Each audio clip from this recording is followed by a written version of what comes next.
India के नए superstar और power hitting batsman Abhishek Sharma is now number 1 टी20 बैट्समैन इन द वर्ल्ड। मतलब हाँ, सबके दिमाग में यही बातें चल रही होंगी कि भारतीय टीम तो टी20 आई मैच इस समय खेल नहीं रही है।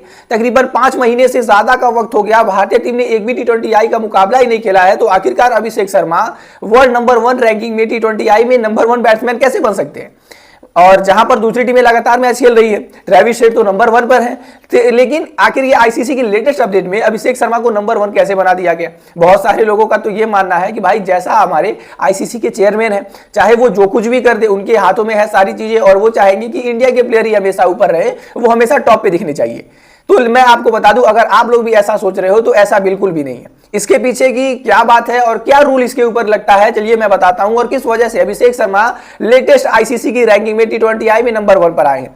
दरअसल आईसीसी जो पॉइंट्स आपको देता है एज अ बैट्समैन, अगर वो पॉइंट्स आपके फिक्स हैं तो सही है, लेकिन वो पॉइंट्स घटते रहते हैं, बढ़ते रहते हैं मैच के हिसाब से। मतलब अगर आपकी टीम मुकाबला खेल रही है और आप प्लेइंग 11 में नहीं हो, ऐसे तौर पर आपका पॉइंट्स घटता रहता है। शायद ये आप में से बहुत सारे लोगों को नहीं पता होगा, लेकिन आईसीसी का रूल है ये कि अगर आपकी टीम मुकाबला खेल रही है और आप उस मुकाबले में नहीं हो तो आपकी जो पॉइंट्स है वो घटते रहते हैं। और इसी तरीके का कुछ खेल हुआ है ट्रेविस हेड के साथ।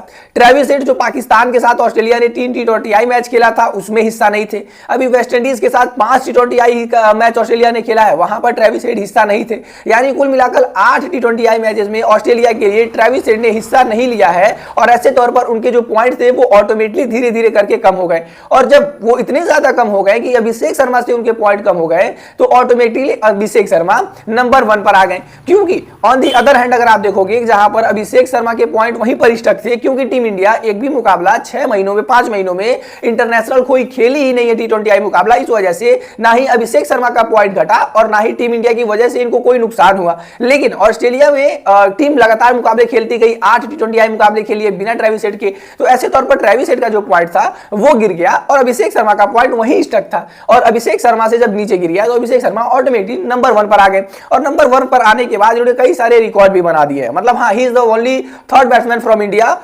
जिन्होंने आईसीसी की नंबर 1 रैंकिंग टी20 आई में हासिल की है। इनसे पहले विराट कोहली जो लेजेंडरी बैट्समैन रह चुके हैं टी20 आई के, उन्होंने भी आईसीसी की टी20 आई रैंकिंग में नंबर 1 का पायदान हासिल किया है। उनके बाद सूर्य कुमार यादव ने भी यह कारनामा किया है, और अब अभिषेक शर्मा आ चुके हैं। हालांकि विराट कोहली और सूर्य कुमार यादव से फास्ट अभिषेक शर्मा ने यह रिकॉर्ड अपने नाम किया है, और उनसे तेज इन्होंने यह रिकॉर्ड अपने नाम किया है। अगर मैं आपको बताऊं, इन्होंने सिर्फ और सिर्फ, अब बहुत सारे लोग कहेंगे कि भाई अभी तो अभिषेक शर्मा ने जल्दी डेब्यू किया, अभी कितने दिन हुए डेब्यू किए, तो हाँ, आप लोग सही हो।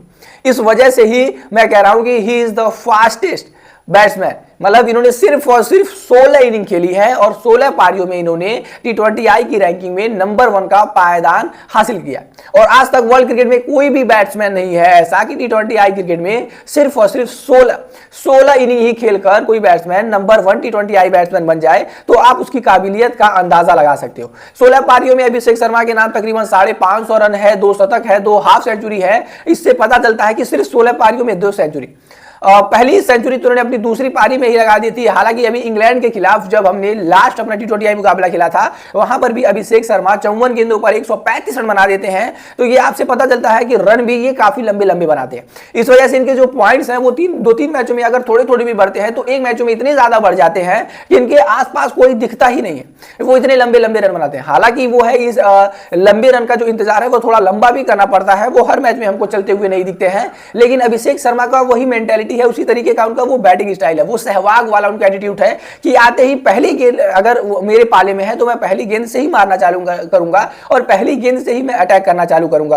कुछ इसी तरीके से अब तक तो हमने अभिषेक शर्मा को देखा है, और अब वो नंबर 1 टी20 आई के बैट्समैन भी बन चुके हैं, और आप लोगों को भी इंतजार है उनको दोबारा से टी20 फॉर्मेट में देखने का। तो मैं आपको बता दूं, वो आपको जल्द ही दिखेंगे एशिया कप में, जो 10 सितंबर से यूएई के खिलाफ हमें अपना कैंपेन शुरू करना है। 10 सितंबर से स्टार्ट होने वाले इस एशिया कप में, और उसके बाद हमें ऑस्ट्रेलिया टूर करना है, जहां पर हमें 5 टी20 आई मुकाबले खेले हैं ऑस्ट्रेलिया के खिलाफ उनकी सरजमी पर, और वहां पर भी डेफिनेटली आपको नंबर 1 टी20 आई बैट्समैन अभिषेक शर्मा दिखेंगे ही दिखेंगे। तो यह है अभिषेक शर्मा की इस छोटी सी करियर में एक बड़ी उपलब्धि जो उन्होंने हासिल की है, और ये अपने आप में उनकी काबिलियत और उनकी बैटिंग का सेंसेशन बताता है।